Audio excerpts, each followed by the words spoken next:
Hi, this is Kevin Nixon, concert and music photographer, and you're listening to Rock at Night. Are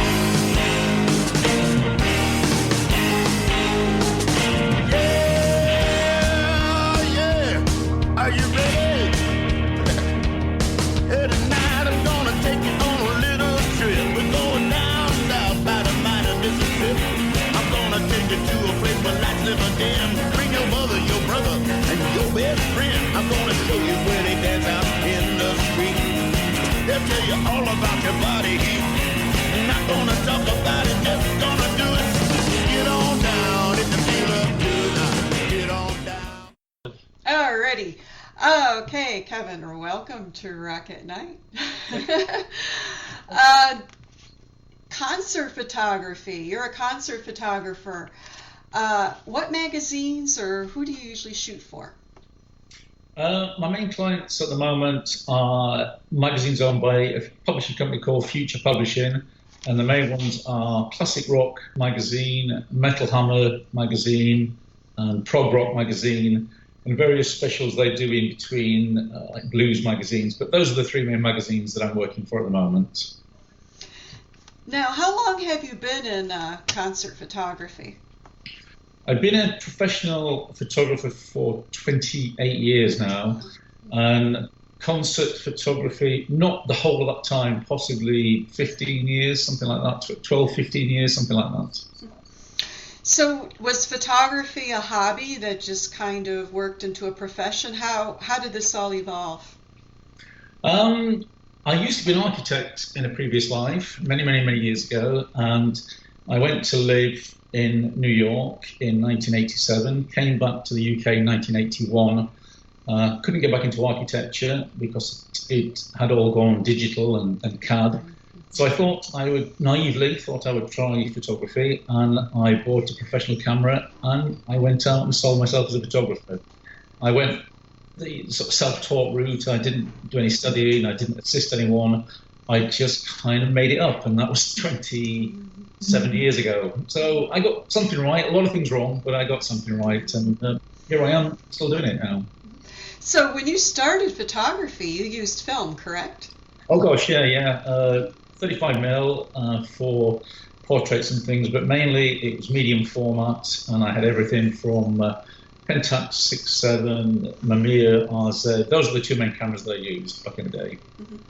Now, when you used film, did you do concert photography back then, or with film too?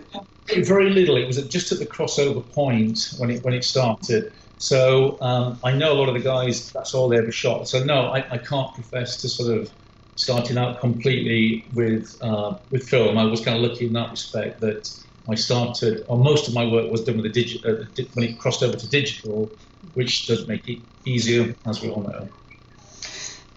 Now, when you got into concert photography, I mean, how did that come about? I mean, how did you get involved with the whole rock and roll scene? I was working as a studio photographer. I've always done editorial work, but the magazines that I was working for got bought out by another company that actually owned these music titles. And just by being a full-time employee of the publishing company, it was by pure chance that I got a chance to shoot the music magazines by the nature of the fact that I was working for the publishing company. So it was very, very fortuitous. And it wasn't really, if I'm being absolutely honest, an intention of mine. It was just lucky that the opportunity came up and I embraced it when it arose. Now, back in those days, how did it work? Did you have to get a photo pass from the media, or how the heck did people get into venues and do this? Back when I started, the magazines would contact the bands, they would contact the promoters. They would say, we want to get our photographer in to do a review piece or to do a portrait of the band. Mm-hmm. So I was very, very lucky that it was the magazine that obviously had lots and lots of contacts that would contact the band or the band's management and simply say, we have our photographer Kevin, he's going to come along to shoot the gig or to shoot portraits of the band. So I was very fortunate.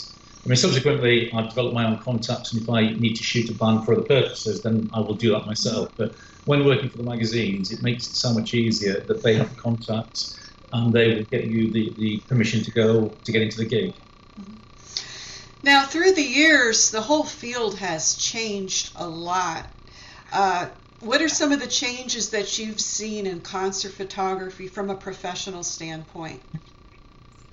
I think the main changes are a couple of changes. Everybody's a photographer now, particularly a music photographer. We're all music photographers. We've all got good cameras, and even smartphones now with appropriate lighting, you'll grab a decent shot. So when I started out, there was a lot less photographers in the pit, but now everybody wants to have a go at it, and that's great. You know, the more competition, the better. But because everybody's got a decent camera now, it has made it easier. But the downside of that is that everybody wants to do it now. So there's a lot more people chasing a lot less work than what there was 10, 15 years ago. So that basically has lowered the pay too, hasn't it? Or yes, yeah. And I guess in most of your responses, most of my responses to your question will be based upon the London scene, which is the music scene, which is all I know. So just to make that point. But yeah, for example, the magazines that I work for, the rate has not changed in 10 years. It's the same rate in 10 years. And the downside of it all is that everybody now is prepared to work for free. Now, I'm not a miserable curmudgeon photographer. I think that's wrong. If you want to shoot a band and you've got a day job and you can do that in the evening, then go for it. But I'm in a position that it is my full-time job.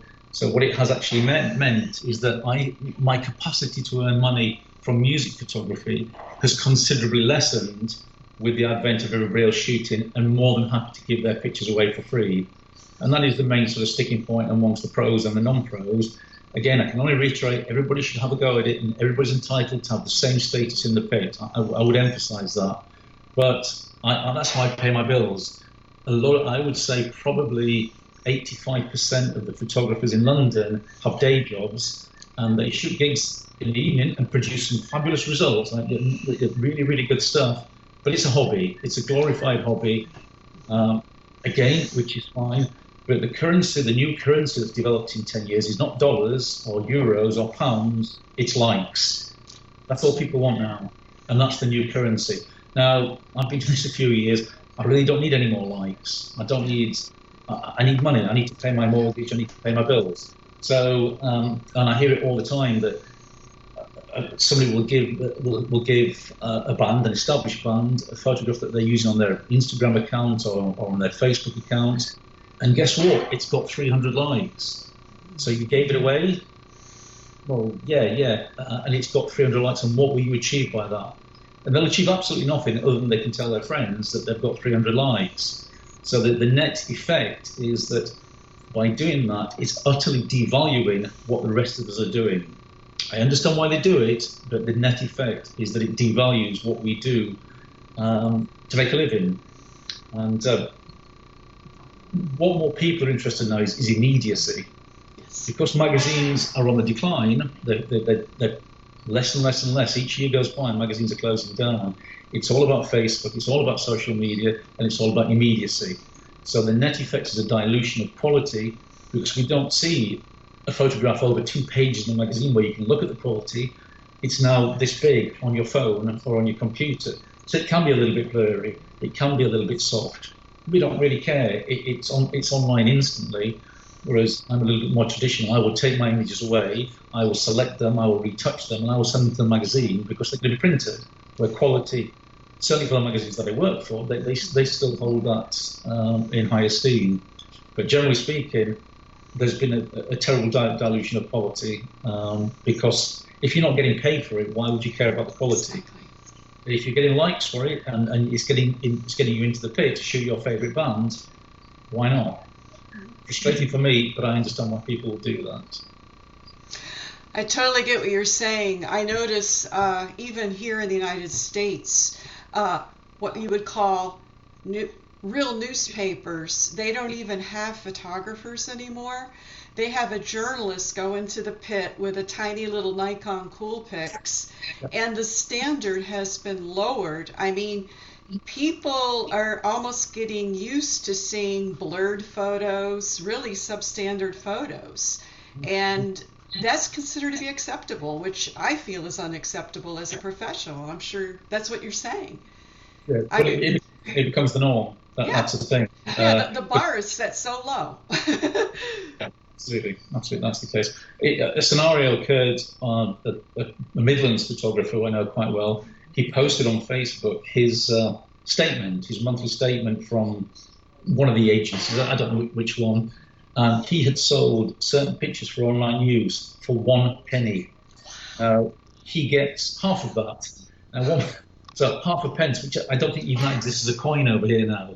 So time and time again, I hear from the photographers who are going to the gigs and doing to the Getty and Rex and the various agencies that we have over here, and they don't cover their transport.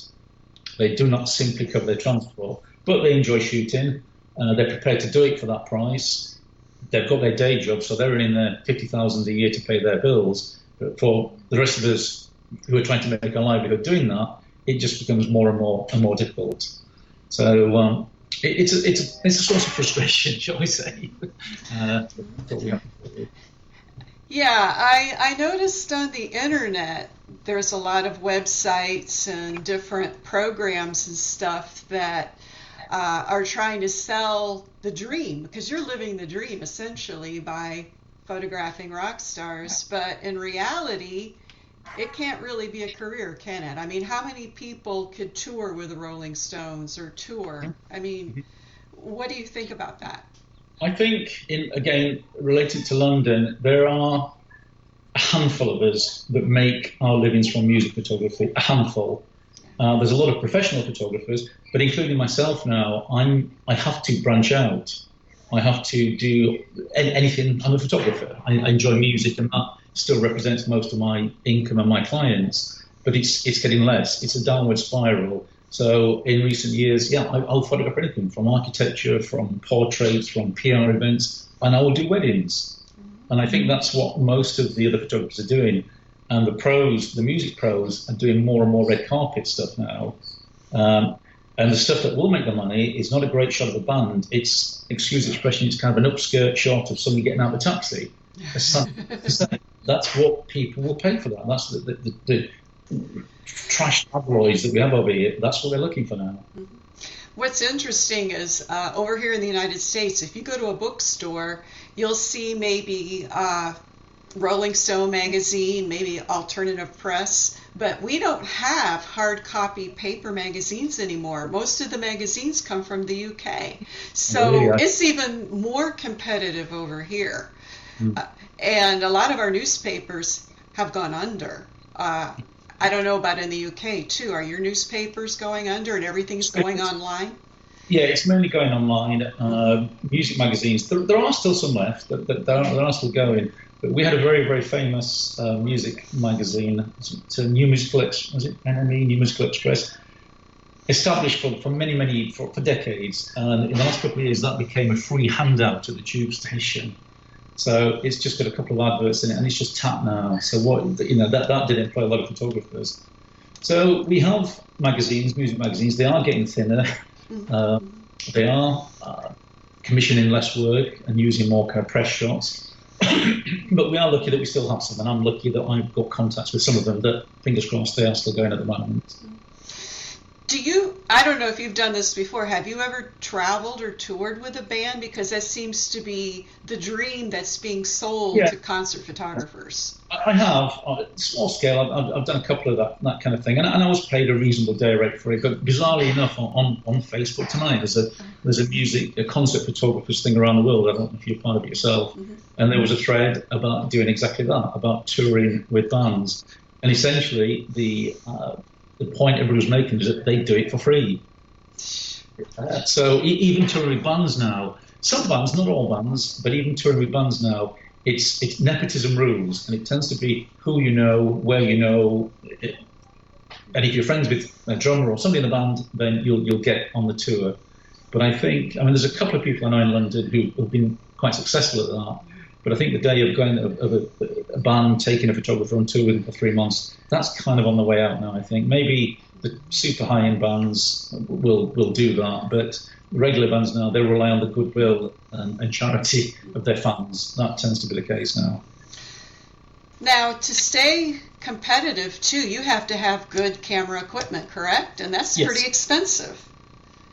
It is. I don't want to get all nerdy and techie, but I replaced my camera. Replaced it. I added it, and that was in dollars. It would have been $7,500 just for a camera body.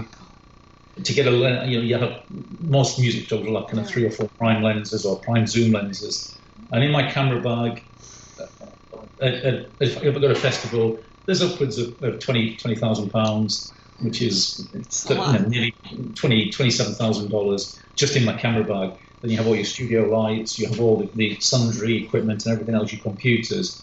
So you do have to acquire a lot of expensive kit. So what's wrong with this picture? To be a concert photographer, you have to have thousands of dollars worth of equipment. You don't get paid. Yep. They don't pay for travel. No. And it's basically a hobby. It's turning into that. Yes. I mean, something's wrong with this picture. It's gone very, very wrong. But it is a hobby. And as I say, most of the people in London I know do it have expensive, good, well-paid day jobs. So this is their little hobby. They can go out and they can afford to take a loss on it. They can buy their expensive cameras, but it's a hobby, and they see their name in lights and they get those wonderful likes that they desire so much.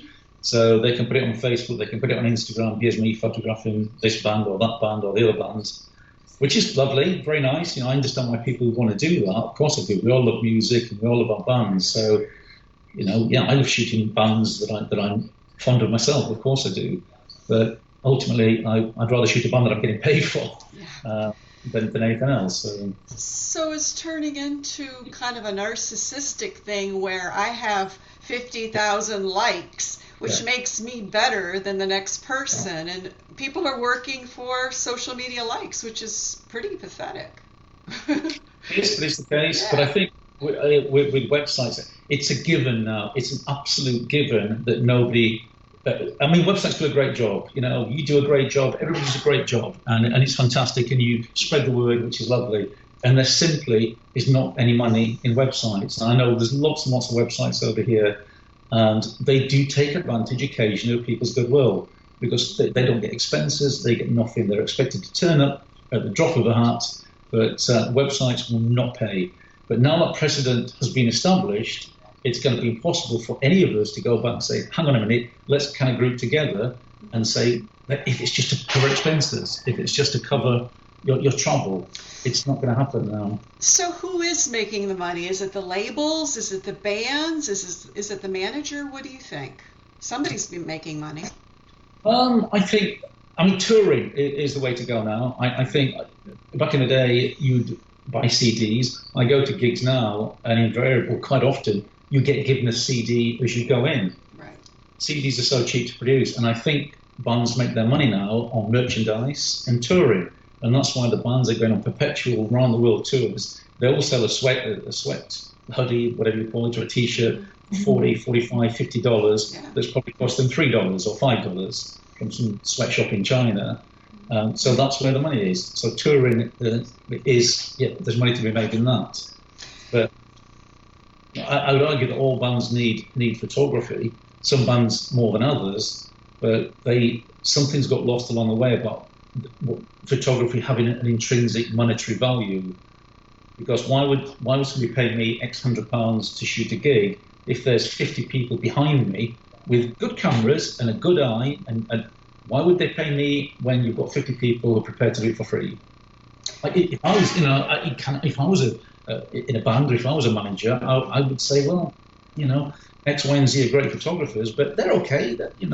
And with, like I said previously, with good lighting, it's it's not rocket science what we do. Having an eye and everything. It's not. I'm not going to say there's any mystique about it. But there's not. You've got an eye, and you know how your camera works, and you get the shots. So you'll go to pit, and there'll be 10, 15, 20, 30 people. We're all getting the same shots. And with modern cameras, in any one gig, 3 songs, you might shoot 50 songs, you might shoot 500 songs. So in any one gig, you could come out and there's several thousand images taken of the band. So there's so many out there in circulation. How can I go to somebody and say my picture's worth $300 when there's thousands more that people are going to give them away? So that makes it difficult. And what's even worse, in a sense, even mediocre pictures can be made to look better with Lightroom and different software programs. A basic knowledge of Lightroom, and you can do that. The other frustrating thing is that we get our 3 songs, sometimes 2, sometimes 1, sometimes from the mixer, but they're very stringent about, we'll kick out, we've thrown out the venue after 3 songs invariably, but then you've got the first 2 rows of the auditorium, Yes. all with iPhones, all with, as you mentioned previously, good quality point-and-shoot cameras, and then invariably the lights come up. So my job is to make a rock star look like a rock star. It's not to embarrass them. It's not to make them look crap. It's to make them look stunning. It's to make them look powerful, energetic, dynamic. That's what my magazine wants. They don't want a picture of Ozzy Osbourne falling over. They want Ozzy Osbourne like a rock. And that's what I would give them. But work with us. And I had this conversation with bands, all kinds of people. Lots of times the bands are not really aware what's going on. It tends to come from the management. There's 3 songs, no flash rule. There's so many apocryphal stories of where it came and which artist it started. I don't know. I don't know what the truth is about that. All I know, it's always been in play since I started doing this. But occasionally, Alice Cooper, God bless his heart, he will give us 4 songs. Sometimes the show. And a couple of other artists do work with us. But other artists, it's 1 song from the mixing desk. So even with a 400mm lens, it's going to look not great. I've known artists have the first 30 seconds of 1 song, and then you're thrown out. So we're the people there to make them look good, and they don't seem to understand that. And plus, we sign contracts too. Absolutely. And we have, and we really sometimes don't even own our own artistic work. Same here. And I don't know if it's, I assume it's the same in the States. We have this kind of the damned infernal rights grab, where bands now are saying that every picture you take at our concert, we essentially own the photographs, we own the images forever, and we can do what we choose with them. Yeah. And people sign it. And thankfully, my magazines do have a bit of integrity, and they won't sign that.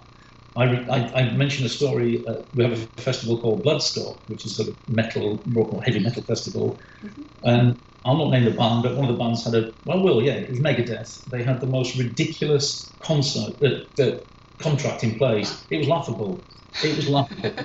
Complete rights grab. So I said, no, let's not sign this. Why would we sign this? And everybody, to my face, agreed that we will not sign this. The minute my back was turned, off they were doing it, signing the contract. Simply so they could say they shot Megadeth.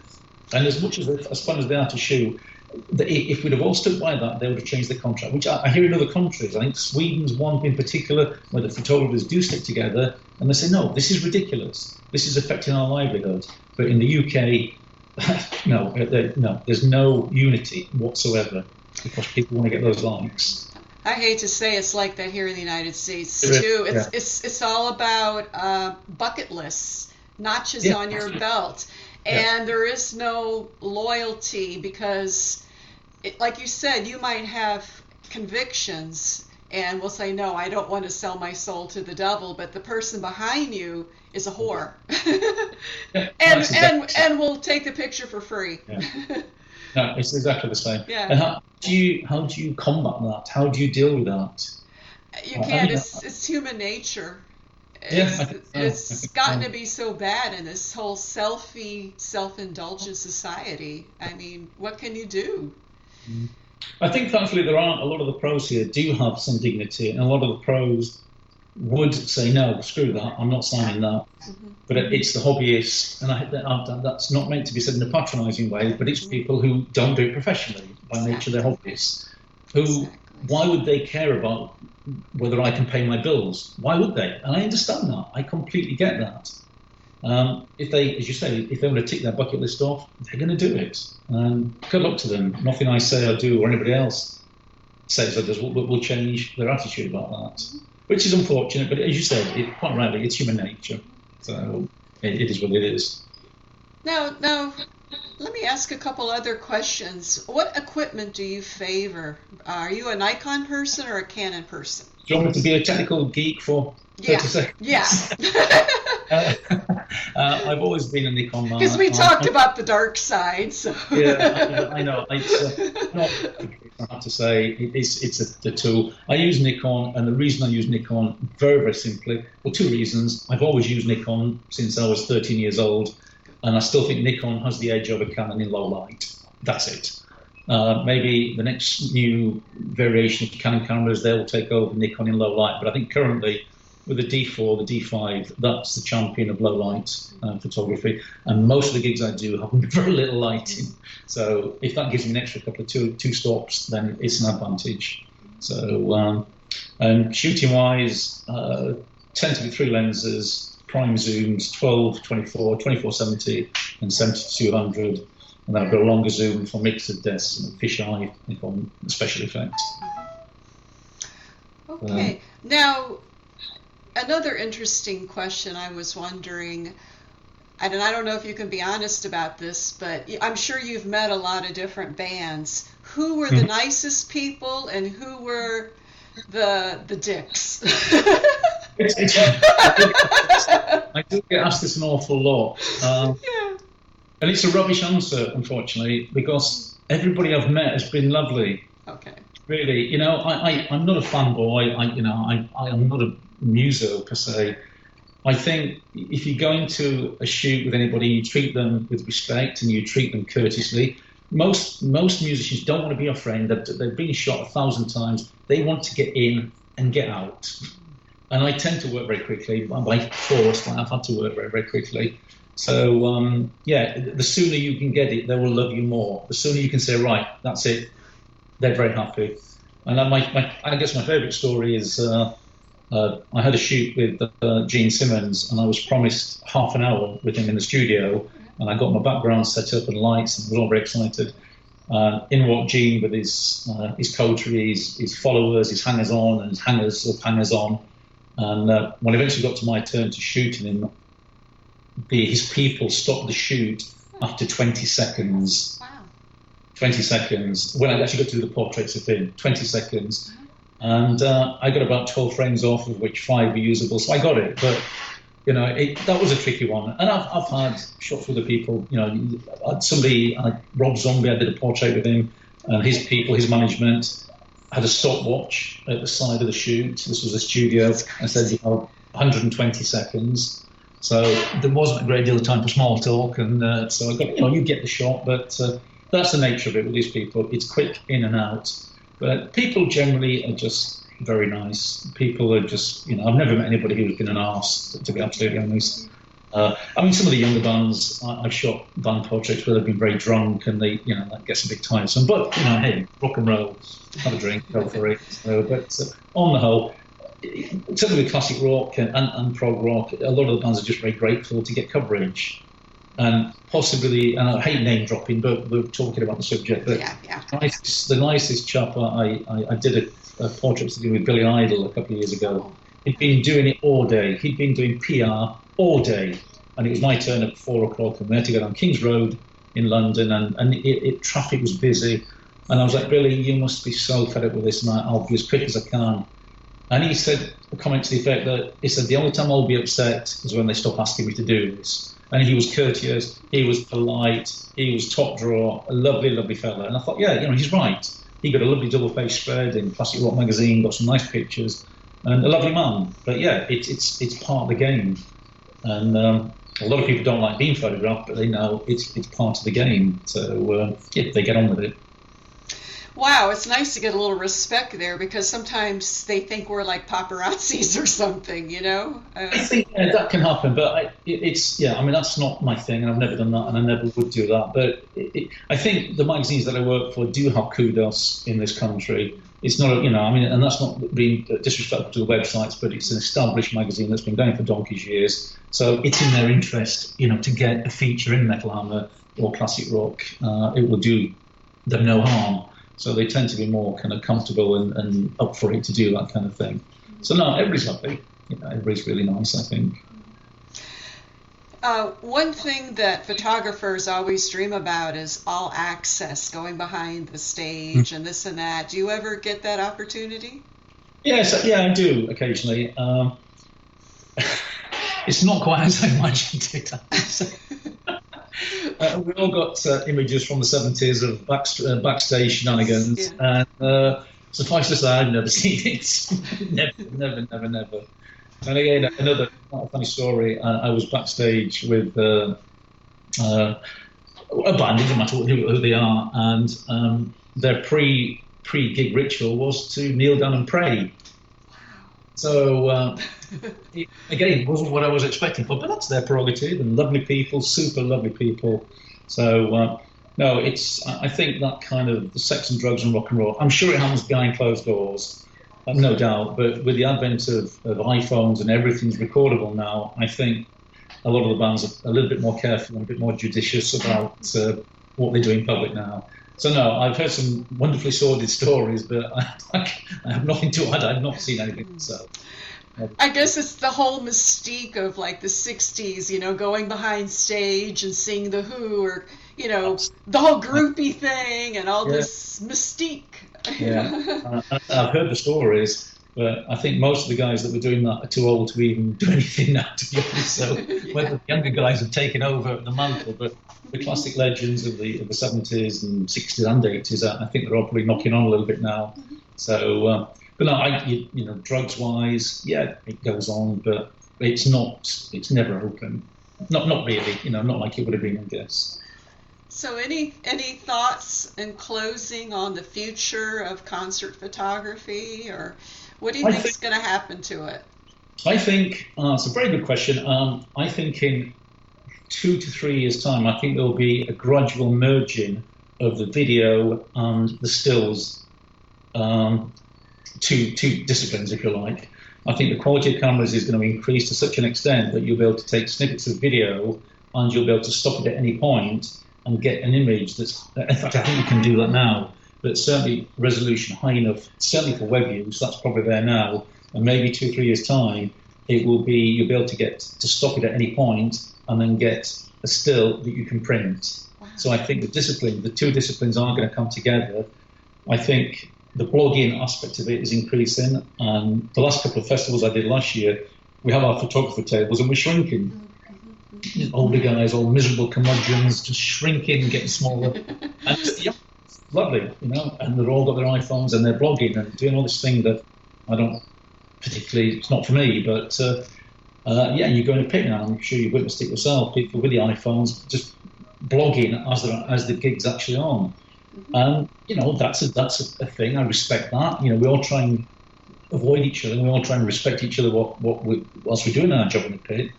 And that's the negative side of that, is that I'm a bit old school. There's a way to behave. One, I think you should be courteous primarily to the audience. They pay for it. That's a big thing for me. And I would never, ever consciously block an audience member. And I would explain beforehand. But some of the people who come in, they've not been told. So they're waving their cameras in the air. They're waving their iPhones. They're getting in the way. And that's a little bit frustrating. But again, I think you can be polite about it. You can say to people, when I started, nobody really told me what to do. You kind of watch other people. Right. But I think if somebody's going to be courteous, which I have done, I'll quite often speak to people, and I know lots and lots of photographers, and just explain this is what's expected. And if you're going to hold your camera up in there all the time, you're going to get a lens on the back of your head, and you're going to get, words said. So just respect each other's space, respect what we all do, and we all have equal parity. I will maintain that, whether you're blogging or whether you're the tour photographer or the videographer or shooting for classic rock. We're all there doing a job together. Nobody's job is more important than anybody else's. Just respect each other's positions in the pit and look around. And you learn that. And it's like anything else. You learn your trade, and you learn how to get the best results while not pissing everybody else off. You're listening to Rock at Night.